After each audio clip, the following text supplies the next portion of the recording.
when black folks don't embrace what folks are trying to do and fend that off, that upsets me, because I am somebody that's trying to set a path for future folks on the come up from my community to be in this position one day. Facing a lawsuit in Miami from his ex, accusing him of battery, kidnapping, false imprisonment, and emotional distress. I mean, this does not look good, and he's had previous with his partner. Hands on women, I just can't agree with. It's just terrible, and it's so bad for boxing when a fighter is being accused of putting. I mean, that's my personal opinion.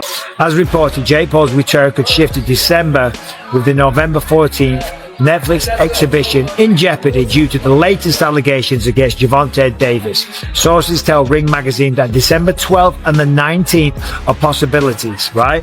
And here are the potential opponents: Nate Diaz or Francis Ngannou. Stephen A. Smith has sharply criticized Gervonta Davis, saying the boxer has damaged his own career through reckless behavior and bad decisions outside the ring. Smith stressed that no amount of talent can make up for a lack of discipline and respect for the sport. With Davis's future now uncertain, Jake Paul is moving on to a new opponent, someone closer to his weight, fighting style, and market appeal, to keep the event alive and on schedule. I hate it. And Jake Paul's starting to piss me off. Mike Tyson is 57 years old, man. Jake Paul been training with professional boxing trainers for years. He takes the sport very seriously. So let me ask you, that's the question I have, because great kid, great businessman, by the way, amazing. And I know how he does all this, the character and the persona. We keep saying that he doesn't want to be a boxer. He's not a boxer, but then Jake Paul is a boxer. Yeah, exactly. That's my point. Exactly. He's a boxer.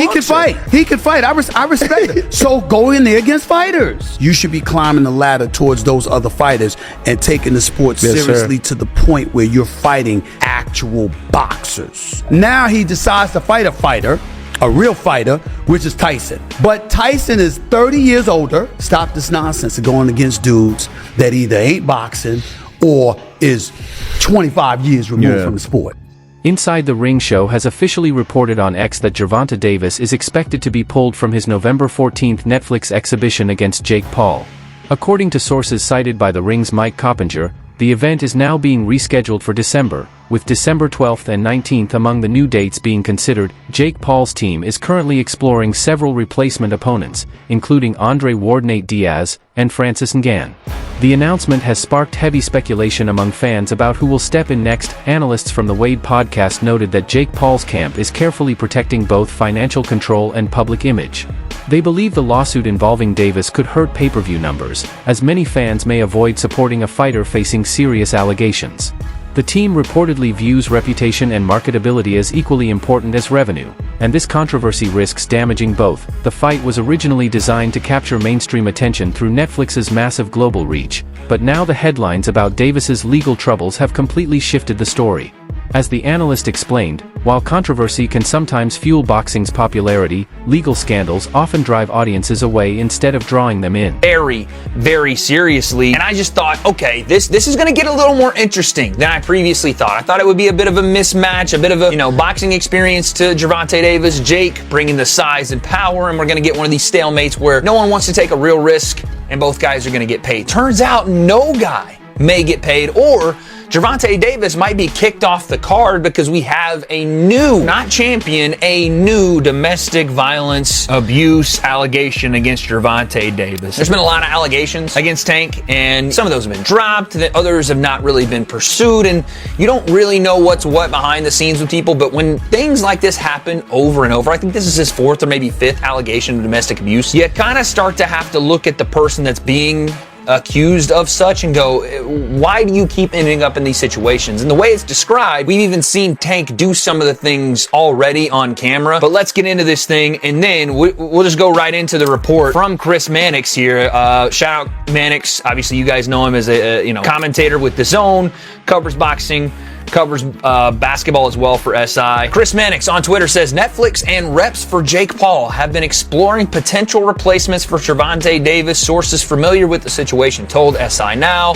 Paul Davis, scheduled for November 14th, is in limbo after new allegations of domestic violence against Gervonta Davis. I was in the car. I didn't know if this was real, but I had seen a report, and this came out, I think on October, it came out a couple days ago, but it was from October 27th, and there was a civil suit over domestic allegations just 2 weeks ahead of this fight. This is from Andreas Hale, our guy over at ESPN.com. He essentially wrote the article on it and went into details. So let's take a read. Gervonta Tank Davis has once again found himself in legal trouble just 2 weeks before his exhibition fight. And yes, it was going to be an exhibition. I know it was billed as a exhibition with, a winner and loser, but let's be honest about it. Two guys, massively different weights, massively different experience. It was going to be an exhibition. On November 14th, a new civil lawsuit filed in Miami-Dade County has put the WBA lightweight champion in hot water over. Mike Coppinger, senior insider for Ring Magazine and co-host Inside the Ring Show, posted on X, as reported by Chris Mannix, that Jake Paul's November 14th Netflix exhibition is now in serious jeopardy due to the recent allegations against Gervonta Davis. According to Ring Magazine sources, new potential dates being considered are December 12th and 19th, with both Ryan Garcia and Terrence Crawford reportedly approached as possible replacements. Coppinger's post added credibility to growing reports that Jake Paul's return will likely be delayed and restructured. Meanwhile, former world champion Carl Froch offered his candid take on the situation. He described the original Paul vs. Davis matchup as a circus, saying it prioritized entertainment over genuine sporting competition. Froch argued that Jake should never have agreed to fight Davis in the first place, calling it a mismatch that lacked purpose. With Davis now facing legal trouble, Froch believes it's time to move forward and find a legitimate opponent who can help the event regain credibility. He added that Jake's team is almost certainly looking at backup plans to keep the show alive. Froch concluded by criticizing the modern boxing trend of prioritizing spectacle over substance, warning that this approach, as seen in the Davis situation, can easily backfire. See, they say, right? Regardless of how many times he's been accused of this type of stuff, allegedly or not, it's still innocent until proven guilty. Now, if I have a contract with you, this doesn't involve you. I understand you got a brand and public relations, all that type of stuff, but technically, this doesn't involve you. So, you pull my $200 Jake Paul contract. What if I'm innocent over here? You know who I'm coming after? I'm coming after you. I want my fucking money, or I want some compensation. But these big companies, they be having stipulations and little clauses in their contracts that give them the ability to cancel contracts for all different types of. I used to have those in NRB. Oscar de la Hoya has officially shut down rumors that Ryan Garcia might replace Gervonta Davis in a fight against Jake Paul. He clarified that no such discussions ever took place and that if any serious talks were happening, he would be the one to announce them. De La Hoya stressed that Ryan Garcia is focused on his own career plans and fans shouldn't expect an unexpected crossover matchup with Jake Paul. His statement effectively ended the growing speculation and served as a reminder that not every rumor circulating online is true. Despite the buzz among fans, De La Hoya made it clear, there are no negotiations or agreements between Ryan Garcia's camp and Jake Paul's team at this time. So I wake up to calls from reporters asking me about Jake Paul and Ryan Garcia. Let me just tell you why this fight is not going to happen. Ryan Garcia fights for DAZN and Jake Paul fights on Netflix. I mean, that's pretty much the bottom line. Golden Boy has a contract with DAZN. Ryan Garcia has a contract with Golden Boy. And that's just the way it is. I mean, this is business.